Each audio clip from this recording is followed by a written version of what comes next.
မင်္ဂလာပါဒီဗီဒီယိုမှာ9သိန်း6သိန်းဝန်းကျင်မှာရရှိနေတဲ့ဖုန်းသုံးမျိုးအကြောင်းကိုပြောပြပါမယ်။နံပါတ်1ကတော့ Redmi Note 11T Plus ဖြစ်ပါတယ်။ဒီဖုန်းကို2022ခုနှစ်မေလ2ရက်နေ့မှာတရုတ်နိုင်ငံမှာစတင်မိတ်ဆက်ပြီးတော့ဆွန်လအစောပိုင်းမှာစတင်ရောင်းချခဲ့ပါတယ်။ဒီဖုန်းရဲ့ SoC ကိုကြည့်မယ်ဆိုရင် MediaTek ကိုမှ Dimensity 8100ကိုအသုံးပြုပေးထားလို့တင်းစောတဲ့သူတွေအတွက်တော့တော်တော်လေးကောင်းတဲ့ SoC လို့ပြောလို့ရပါတယ်။ Display အနေနဲ့ကတော့ 6.6 inch ကိုမှ LCD နဲ့လာပြီးတော့144Hz ကိုထည့်သွင်းပေးထားတာကိုတွေ့ရပါတယ်။ Main camera အနေနဲ့ကတော့64 megapixel ကိုသုံးထားပြီးတော့ selfie အနေနဲ့ကတော့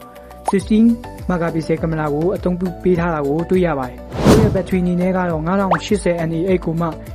68 watt နဲ့ support ပေးထားတာဖြစ်လို့တော်တော်လေးမြန်တဲ့အထဲမှာတော့ပါတယ်ပေါ့ဗျာ။စီးနှုန်းတွေကတော့ကျွန်တော်ထည့်ပြီးတော့မပြောတော့ပါဘူး။ဘာဖြစ်လို့လဲဆိုတော့တနေရာနဲ့တနေရာ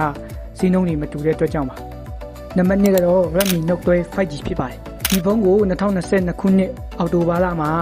တရုတ်နိုင်ငံမှာစတင်မိတ်ဆက်ခဲ့ပြီးတော့ကမ္ဘာလုံးဆိုင်ရာဖြန့်ဖြူးများကတော့2023ခုနှစ်အစောပိုင်းဇန်နဝါရီလတွင်မှာစတင်ခဲ့ပါတယ်။ဒီ Redmi Note 12 5G ရဲ့ SoC ကိုကြည့်မယ်ဆိုရင် Snapdragon 4 Gen 1ကိုအသုံးပြုပေးထားတာကိုတွေ့ရပါတယ်။သူ့ရဲ့ display အနေနဲ့ကတော့ 6.67 ကိုမှ 120Hz AMOLED ကိုအသုံးပြုပေးထားလို့ဗီဒီယိုကြည့်တဲ့အခါမှာပဲဖြစ်ဖြစ်ဂိမ်းဆော့တဲ့အခါမှာပဲဖြစ်ဖြစ်တော်တော်လေးရောင်ဆိုပြေတာကိုတွေ့ရပါတယ်။သူ့ရဲ့ main camera အနေနဲ့ကြည့်မယ်ဆိုရင်48 megapixel ကိုသုံးထားပြီးတော့ selfie အနေနဲ့ကတော့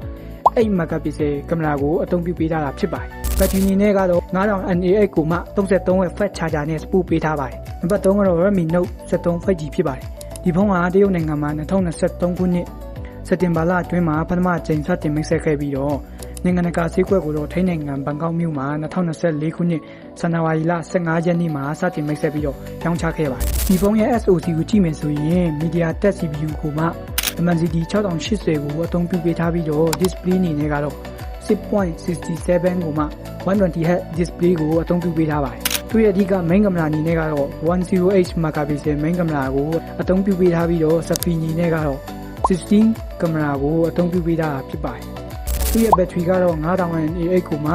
33W နဲ့ support ပေးထားပါတယ်။ဒီဗီဒီယိုမှာ9သိန်း6သိန်းဝန်းကျင်မှာရရှိနေတဲ့ဖုန်းသုံးမျိုးအကြောင်းကိုပြောပြခဲ့တာဖြစ်ပါတယ်။နောက်ထပ်ပဲဖုန်းအကြောင်းတွေကိုသိချင်လဲဆိုတာ comment မှာ